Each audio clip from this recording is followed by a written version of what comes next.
terus berkenan memberikan panjang umur kepada kita dalam keadaan sehat afiat, utamanya masih dalam keadaan Islam dan iman.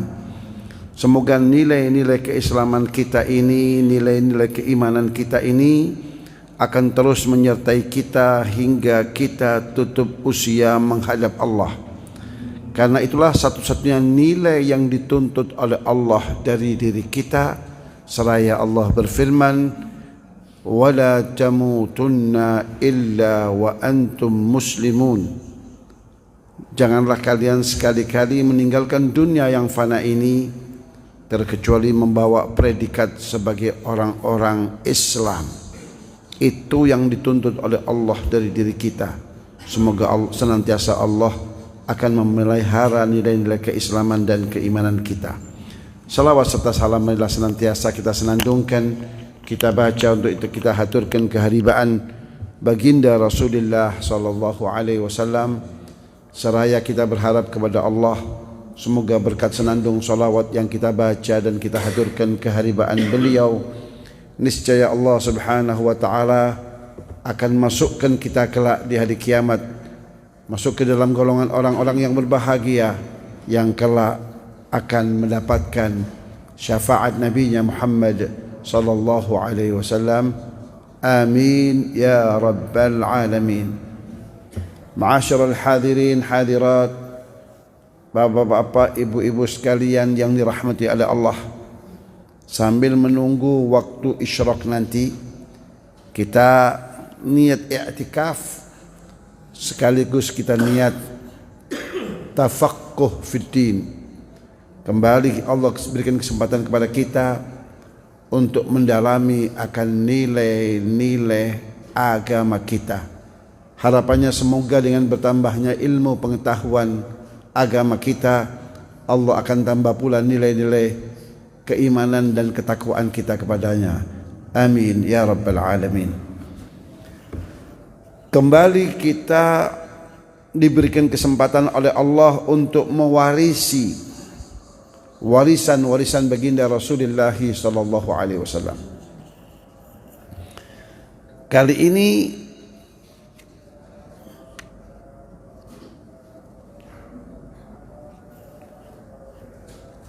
yang kita warisi dari Rasulullah sallallahu alaihi wasallam adalah salat sunnah. Jika pada kajian kita yang lalu kita telah membahas tentang salat duha, kini yang kedua di antara warisan-warisan Rasulullah sallallahu alaihi wasallam yang diberikan kepada umatnya adalah pelaksanaan salatul istikharah berikut doanya. Dikatakan oleh sahibul kitab, dalam hal ini Profesor Dr. As-Sayyid Al-Habib Al-Imam Muhammad bin Alawi Al-Maliki, di dalam kitabnya Khasaisul Ummah Al-Muhammadiyah, keistimewaan akan umat Sayyidina wa Maulana Muhammad sallallahu alaihi wasallam.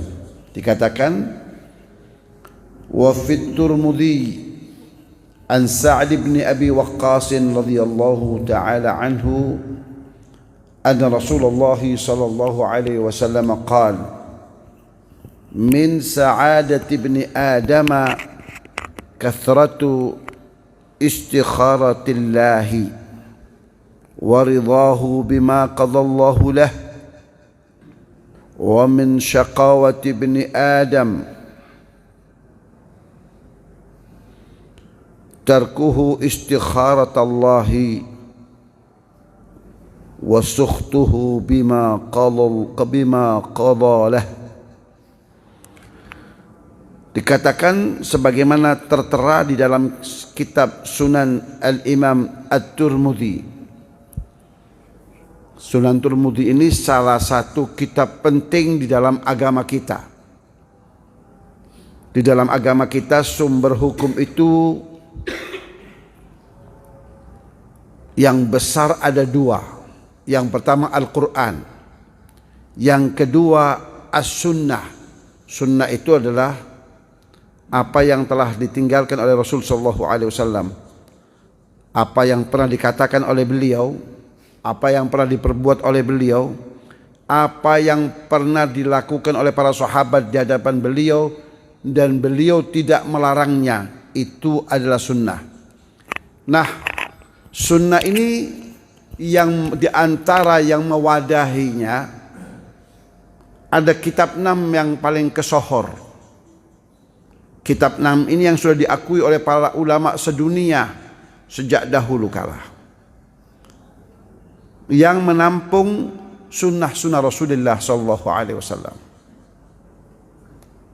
Nah, salah satunya adalah di samping Sahihul Bukhari, Sahih Muslim, Sunan Abi Dawud, Sunan Tirmidzi, Sunan Nasa'i, dan Sunan Ibnu Majah.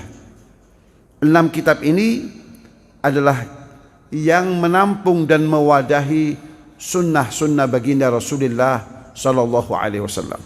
Jadi kalau kita ingin merujuk sejauh mana keabsahan daripada hadis Rasulullah, sunnah Rasulullah, kita merujuknya kepada 6 kitab ini. Nah, salah satunya adalah As-Sunan Al-Imam At-Tirmidzi yang hari ini kita mengadopsi dan kemudian mempelajarinya. Di dalam Sunan Tirmidzi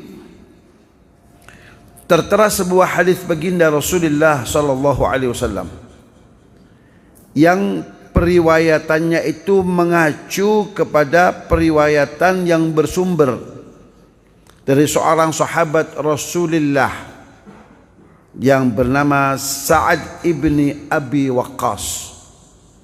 Sa'ad ibni Abi Waqqas ini salah satu dari sahabat Rasulullah yang telah disampaikan kepadanya oleh baginda Rasulullah secara langsung bahwa ia telah ditetapkan oleh Allah sebagai calon tetap penghuni surga Allah.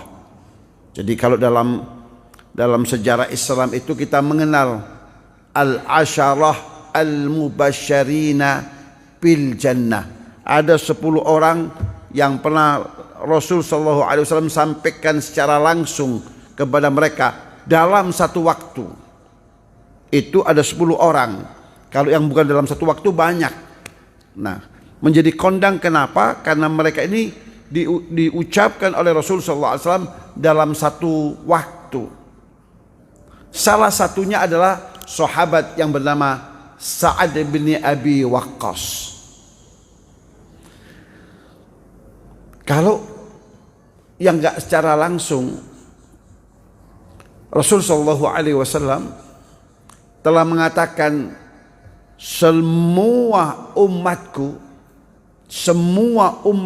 itu adalah sosok manusia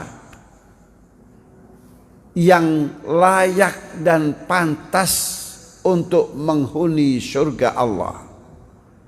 Dan Rasul kita Muhammad satu-satunya nabi di antara jajaran para nabi yang pernah menyampaikan hal itu kepada umatnya. Kata Rasul sallallahu alaihi wasallam, "Kullu ummati yadkhuluna al-jannah illa man aba." Setiap warga umatku itu punya potensi besar untuk menghuni surga Allah. Mudah-mudahan kita tergolong dan terbilang orang-orang yang dimaksud dalam sabda Rasul sallallahu alaihi wasallam tersebut.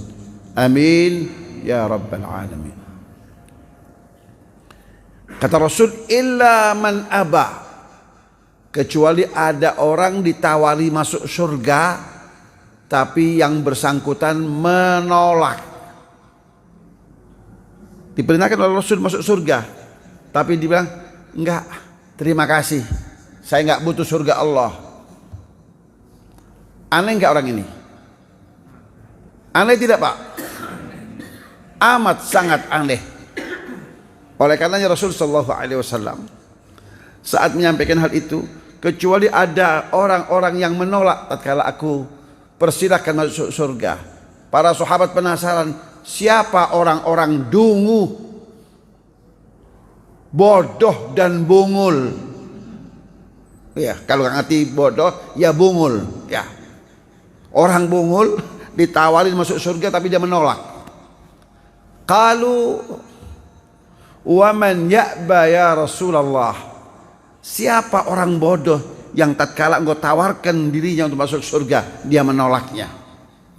Kata Rasul sallallahu alaihi wasallam, man ata'ani dakhalal jannah. Siapapun orangnya yang mentaatiku, menjalankan syariat yang aku bawa kepadanya, ialah orang yang tatkala aku tawarkan kepadanya, dia menerima tawaran itu. Yaitu orang yang taat kepadaku, taat akan syariat yang aku bawa kepadanya. Wa man asani faqad aba. Sementara orang yang menolak, yang melanggar akan ajaran yang aku bawa kepadanya, itulah hakikat orang yang tatkala aku tawarkan kepadanya surga Allah, namun ia menolaknya. Mudah-mudahan Allah jadikan diri kita termasuk orang-orang yang selalu taat dan patuh akan perintah-perintah Allah dan perintah-perintah Rasulnya Muhammad sallallahu alaihi wasallam. Amin ya rabbal alamin. Nah, di antara warisan Rasulullah SAW ini adalah salat istikharah yang diriwayatkan oleh Sa'ad bin Abi Waqqas, salah satu orang yang telah ditetapkan untuk menjadi penghuni surga Allah. Sahabat Sa'ad radhiyallahu taala anhu mengatakan, sesungguhnya baginda Rasulullah SAW telah pernah bertutur sabda. Nah, ini sabda Rasulullah SAW. Sabda Rasul sebagai berikut, min sa'adati ibni Adam, di antara nilai-nilai kebahagiaan seorang anak Adam bangsa manusia. Ya, kata Rasul, kalau Anda ingin tahu tentang tanda-tanda orang ini termasuk orang yang berbahagia, kalau Allah sudah bahagiakan manusia itu di akhirat, insya Allah Allah akan bahagiakan di dunia ini. Cuman bahagia itu tolak ukurnya macam-macam, Pak. Yang mengetahui siapa? Ya orang yang bersangkutan tidak mengetahui. Umumnya manusia mengukur kebahagiaan itu dengan limpahan materi. Kalau orang kaya punya mobil mewah, punya rumah gedung yang bagus dan mewah, dianggap sudah bahagia. Padahal kalau kita tanyakan kepada yang bersangkutan, yang memilikinya, apakah pian sudah bahagia? Jawabannya, alhamdulillah kalau gedung rumah bagus saya sudah memiliki. Kalau mobil mewah saya sudah memiliki. Tapi hati saya belum tenang. Kenapa? Saya terganggu oleh anak saya yang kurang menuruti kehendak orang tuanya. Bahagiakah orang ini? Enggak. Orang ini walaupun berlimpah harta, tinggal di gedung yang rumah yang mewah, tapi acap kali ia didera oleh rasa khawatir dan gelisah. Kenapa? Anak remajanya tidak pernah mau mendengar nasihat orang tuanya. Bahagiakah orang ini? Jawabannya tidak. Jadi limpahan harta itu bukan ukuran kebahagiaan seseorang. Tapi seseorang itu akan dapat dikatakan dan dipastikan dia bahagia kalau hatinya tenang, pikirannya tenang, dan dia sebagai seorang muslimah selalu di dalam ketaatan kepada Allah. Ini orang bahagia. Orang bahagia itu orang yang jiwanya tenang, pikirannya tenang, disehatkan tubuhnya oleh Allah, dan dia taat melaksanakan amal ibadah, taat melaksanakan sholatnya, taat melaksanakan perintah-perintah agamanya. ini orang yang paling berbahagia. Orang sholat khusyuk, kenapa khusyuk? Pikirannya tenang, hatinya tentram, maka sholatnya khusyuk. Coba kalau orang sholat, ya, dia dibebani oleh hutang, ya, dikejar-kejar oleh penagih hutang, kira-kira bisa khusyuk nggak sholatnya itu? Enggak. Maka orang yang berbahagia itu orang yang tenang jiwanya, tenang pikirannya, sehat tubuhnya, dan dia mampu melaksanakan perintah-perintah Allah. Itulah orang yang berbahagia. Kata Rasulullah SAW, di antara tanda-tanda kebahagiaan seorang anak manusia itu kathratu istikharatillah, yaitu banyaknya dia beristikharah kepada Allah. Istikharah itu apa? Istikharah itu mohon petunjuk Allah agar Allah memilihkan untuk dirinya yang terbaik. Yang terbaik. Ya. Kita ini mengenal istikharah hanya kalau pintu kita diketuk oleh orang. Ternyata orang itu hendak melamar anak kita, baru saat itu kita lakukan istikharah. Atau seorang pria hendak berumah tangga, baru dia beristikharah. Padahal istikharah ini dapat kita laksanakan untuk segala kepentingan kita, segala persoalan hidup kita. Hendaknya kita awali dengan apa itu? Istikharah. Contohnya, iya. Beberapa bulan ke depan kita akan melaksanakan apa yang disebut dengan pemilihan umum, memilih presiden dan wakil presiden yang akan mengatur negeri ini untuk 5 tahun ke depan. Kalau semua calon presiden itu semuanya menawarkan hal-hal yang bagus-bagus, yang baik-baik, tapi kita ini dari 5 tahun ke 5 tahun terus selalu dibunguli sebagai masyarakat, dibodohi saja kita, dan kita mau dibodohi itu, senang dan bertepuk-tepuk tangan.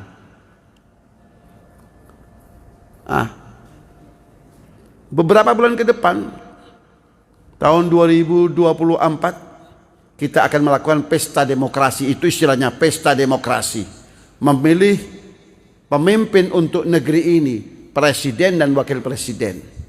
Kita bingung kenapa? Semuanya memaparkan hal-hal yang baik. Semuanya programnya memihak kepada masyarakat dan kepada rakyat.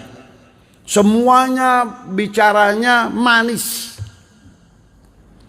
Nah, bagi seorang muslim muslimah nggak perlu bingung. Kenapa? Karena Nabi sudah mewariskan kepada kita sebuah sarana. Kata Rasul, kalau engkau sedang menghadapi persoalan dan engkau sulit untuk menentukan pilihanmu, maka caranya beristikharahlah engkau kepada Allah. Apa itu?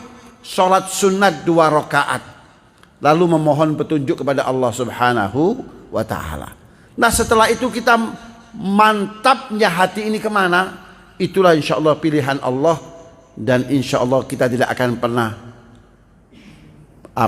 memilih salah dalam memilih. Kata Rasul SAW, di antara tanda-tanda kebahagiaan seorang anak manusia itu adalah banyaknya dia beristikharah. Ada yang melamar anaknya, dia beristikharah. Dia akan melakukan pekerjaan ini, dia beristikharah terlebih dahulu. Istikharah itu mudah. Kita laksanakan sholat 2 rakaat, memohon kepada Allah. Intinya memohon kepada Allah. Ya Allah, manakala urusan ini baik untukku, baik untuk agamaku, baik untuk Islamku, baik untuk imanku, maka mudahkanlah ya Allah untuk diriku. Dan sebaliknya, kalau persoalan ini nggak baik untukku, nggak baik untuk nilai-nilai Islamku, nggak baik untuk nilai-nilai keimananku ke depan, maka ya Allah, enyahkan ia dari diriku, dan pilihkan yang terbaik untuk diriku. Itu inti daripada doa istikharah kita. Maka insya Allah Allah akan memiliki yang terbaik untuk kita. Mungkin itu bukan yang terbaik untuk orang lain, tapi yang itu yang terbaik untuk kita. Maka kita tidak akan pernah menyesali apapun yang kita lakukan, karena kita setelah melakukan salat istikharah sesuai dengan tuntunan baginda Rasulullah sallallahu alaihi wasallam. Jadi tanda-tanda kebahagiaan seorang itu adalah banyaknya dia beristikharah kepada Allah. Kemudian waridhahu bima qadallahu lah. Setelah itu dia mantap, lalu dia ridho, dia legowo, dia rela, dia lapang dada akan apapun yang telah Allah takdirkan untuk dirinya, apapun yang telah Allah pilihkan untuk dirinya. Dari mana kalau kita tahu bahwa ini pilihan Allah? Adalah dari mantapnya hati kita. Apakah istikharah itu harus mendapatkan isyarat melalui mimpi? Jawabnya, istikharah ini tidak ada hubungannya dengan mimpi. Karena istikharah itu bisa kita lakukan kapan saja, tidak harus malam hari. Kita akan keluar, tiba-tiba ada orang menawarkan satu pekerjaan kepada kita, kerjasama dengan kita. Pekerjaan ini kalau menurut hitung-hitungan masuk ini, menguntungkan. Apa kata kita serta-merta kita terima? Enggak. Kita beristikharah dulu. Nah, istikharahnya kapan? Nunggu malam? Enggak. Kalau nunggu malam orang itu sudah pergi dan memilih orang lain. Istikharahnya ya saat itu juga. Di pagi hari, di siang hari, di sore hari, di petang hari, kapan saja. Haruskah setelah istikharah tidur untuk mendapatkan mimpi? Jawabannya juga tidak. Karena nggak ada urusannya antara istikharah dan mimpi. Jadi kalau selama ini kita dengar istikharah dihubung-hubungkan dengan mimpi, itu salah dalam memahami istikharah. Paham ibu ya? Jadi kalau setelah istikharah, kok saya belum mimpi? Memang tidak ada keharusan harus mimpi. Apa yang seharusnya kita peroleh? Ketenangan hati. Hati ini condong kemana? Apakah kepilihan A atau kepilihan B? Itu saja. Kalau kita sudah mantap ya jalankan, insya Allah Allah akan berkahi. Itulah istikharah. Faham ibu ya? Sekali lagi nggak ada hubungannya dengan apa itu? Mimpi. Ya. Istikharah sudah khusyuk, mimpinya mak lampir. Apa kira-kira itu tafsirannya? Ya. Faham ibu? Ya, jadi nggak ada apa itu mimpi, nggak ada hubungan dengan mimpi. Yang ada adalah kemantapan hati kita kemana. Itu sebagai pilihannya Allah. Jadi sekali lagi nggak ada dengan hubungannya dengan mimpi. Wa min syaqawati ibni Adam, dan termasuk kegagalan seorang anak manusia. Ia akan jauh dari nilai-nilai kebahagiaan. Dia akan gagal, dia akan susah, dia akan galau, dan seterusnya. Apa itu? Tarkuhu istikharatallahi. Tatkala dia mengabaikan, ini bukan zamannya. Cukup dengan kita memprediksi, cukup dengan kita menghitung-hitung. Kalau memang masuk bisnis ini, ya kita jalani saja. Istikharah itu sudah bukan masanya lagi. Nah, ini termasuk kegagalan seorang anak manusia manakala dia sebagai muslim. Saya bicara sebagai muslim. Sebagai muslim, ia jumawah, ia sombong, ia lebih mengandalkan perkiraan-perkiraan otaknya saja, lalu dia meninggalkan sunnah nabinya Muhammad sallallahu alaihi wasallam. Dan termasuk kegagalan daripada seorang manusia itu wasukhtuhu bima qadha lahu, dan dia kemudian tatkala ternyata setelah dia hitung-hitung dan setelah dia jalankan, kemudian dia mengalami kegagalan, lalu dia marah, bahkan marahnya itu dialamatkan kepada Allah. Aku sudah berupaya, sudah berusaha sebaik mungkin, semaksimal mungkin, seoptimal mungkin, tapi mengapa masih mengalami kegagalan? Dia lalu protes kepada Allah. Nah, ini termasuk tanda-tanda tidak bahagianya seorang manusia. Selalu mengalami kegagalan karena dia terlalu percaya diri yang berlebihan, terlalu jumawah dan mengandalkan pikirannya. Pada saat yang sama kemudian dia tinggalkan sunnah Nabinya Muhammad SAW. Jadi artinya 15 abad yang silam Rasul kita Muhammad telah mewariskan kepada kita sebuah cara untuk mengatasi setiap persoalan kehidupan kita ini, apapun itu persoalannya. Dengan apa? Dengan kita beristikharah agar kita tidak salah pilih di dalam menapaki kehidupan ini. Kita mau jalan ke kanankah atau ke kirikah? Ini pekerjaan diterima atau ditolakkah? Lamaran orang ini untuk putri kita diterimakah atau ditolakkah? Itu semua kita tentukan setelah kita beristikharah kepada Allah Subhanahu wa ta'ala. Wa an Jabir radhiyallahu ta'ala anhu kana Rasulullah sallallahu alaihi wasallam yu'allimuna istikharata fil umuri kulliha. Hadis yang kedua, sumber periwayatannya dari sahabat Jabir ibni Abdullah. Jabir ibni Abdullah radhiyallahu taala anhu mengatakan, kana Rasulullah sallallahu alaihi wasallam, dahulu baginda Rasul sallallahu alaihi wasallam itu yu'allimunal istikharata, mengajarkan kepada kami salat istikharah itu fil umuri kulliha, untuk kita laksanakan di dalam menghadapi segala persoalan, segala urusan. Itu hendaknya kita awali dengan istikharah. Kama yu'allimuna surata minal Qur'an, sebagaimana beliau mengajarkan kepada kita saat itu apa itu Al-Quran, surah demi surah. Begitulah Rasul mengajarkan kepada kita tentang salatul istikharah itu. Kenapa? Agar kita tidak mengalami kegagalan di dalam hidup ini. Karena kegagalan itu sesuatu yang menyakitkan. Nah, agar kita tidak mengalami kegagalan di dalam menentukan sesuatu di dalam kehidupan ini, maka hendaknya kita awali dengan istikharah. Seraya Rasul sallallahu alaihi wasallam bersabda, "Idza hamma ahadukum bil amri falyarka' rak'ataini min ghairil fariḍah." Maka di dalam arahannya Rasul sallallahu alaihi wasallam mengatakan, kalau salah seorang daripada kalian ini sedang menghadapi persoalan,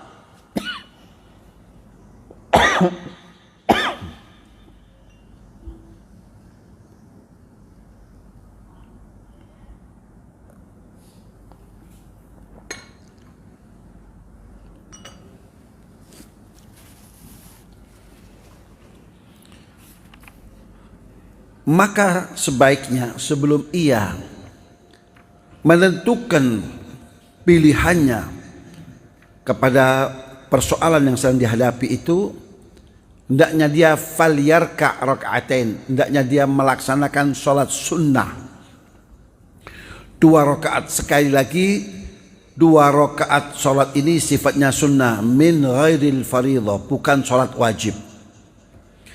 Thummal yaqul, kemudian dia usai melaksanakan sholat, hendaknya dia kemudian berdoa kepada Allah. Doanya ini kita baca setelah kita salam. Apa yang dibaca? Doanya pun diajarkan oleh Rasul. Jadi kita ini sebagai umat gak repot, tinggal melaksanakan saja. Doanya diajarkan oleh Rasul, teks doanya diajarkan oleh Rasul.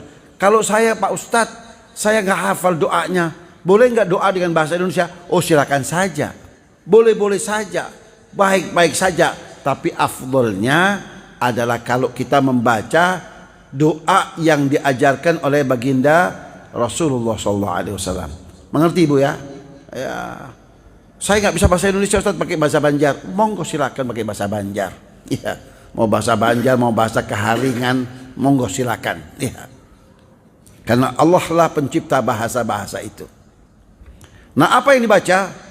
Allahumma inni astakhiruka bi'ilmik.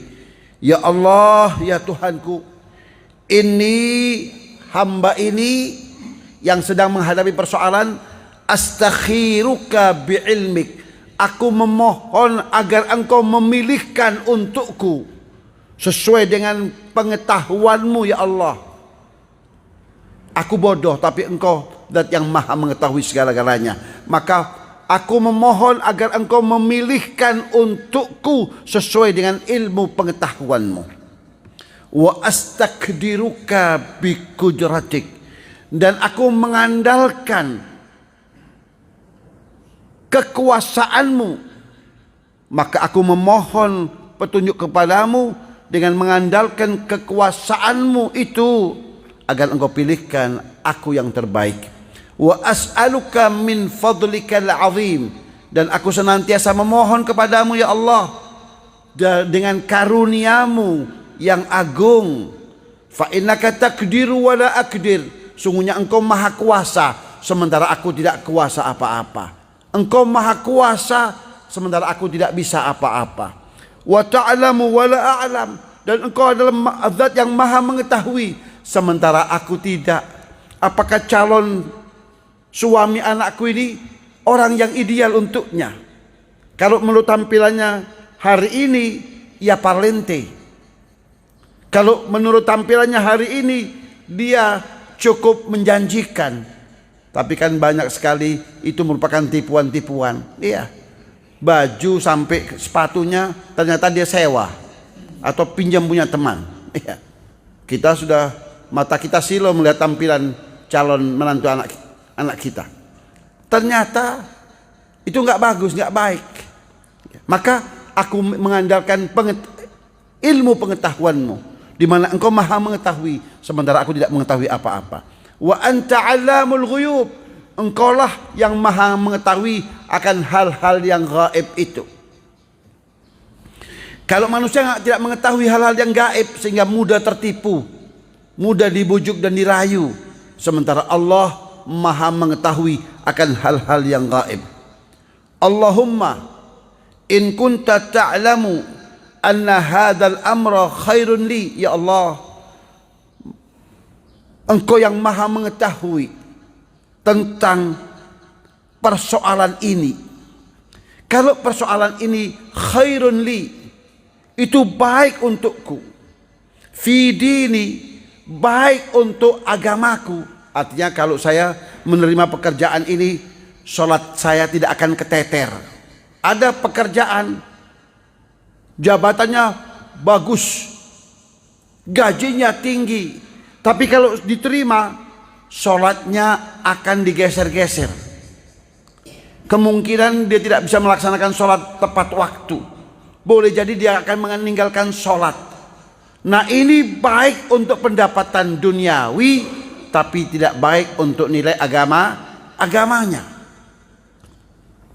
Jadi dalam doa kita ini, yang baik untuk nilai agamaku.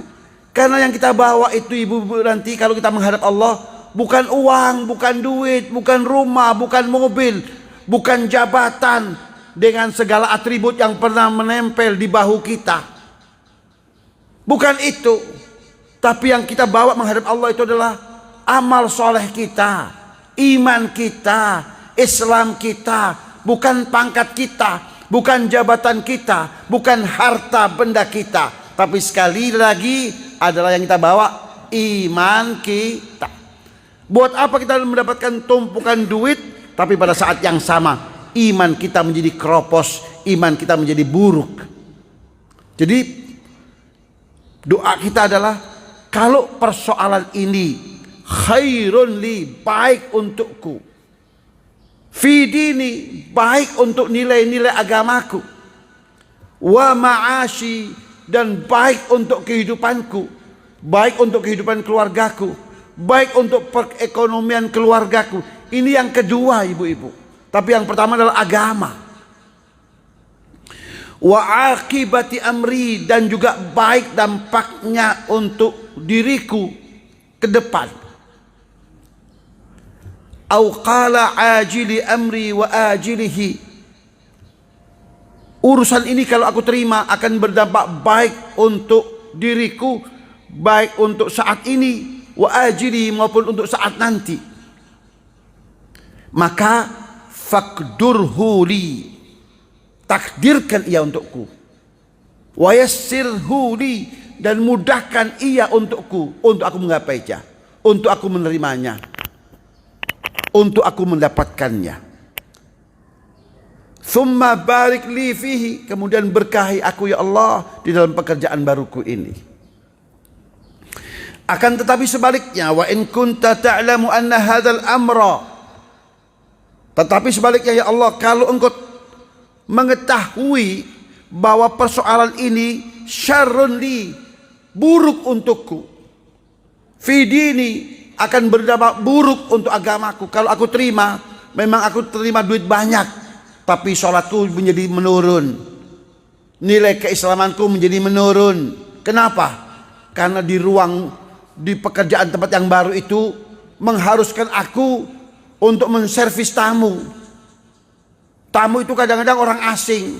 Lalu ya biasa orang asing, basa-basinya minum minuman yang diharamkan oleh agamanya. Tapi ini namanya etika. Ini mazhabnya syaitan. Ya, mengatasnamakan etika. Begitu sopan santunnya orang berbisnis. Kalau mau menjadi pembisnis yang sukses, apa itu? Minum whisky. A'udzubillah. Iya, a'udzubillah. Dulu memang kelas kampung, sekarang kan kelasnya sudah pakai dasi, pakai jas. Maka kelasnya naik.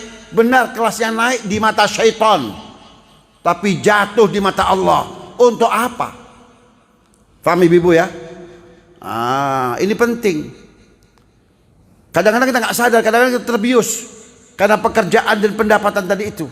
Padahal pada saat yang sama, iman kita, Islam kita, akhlak kita sedang digerogoti oleh syaitan dan oleh iblis.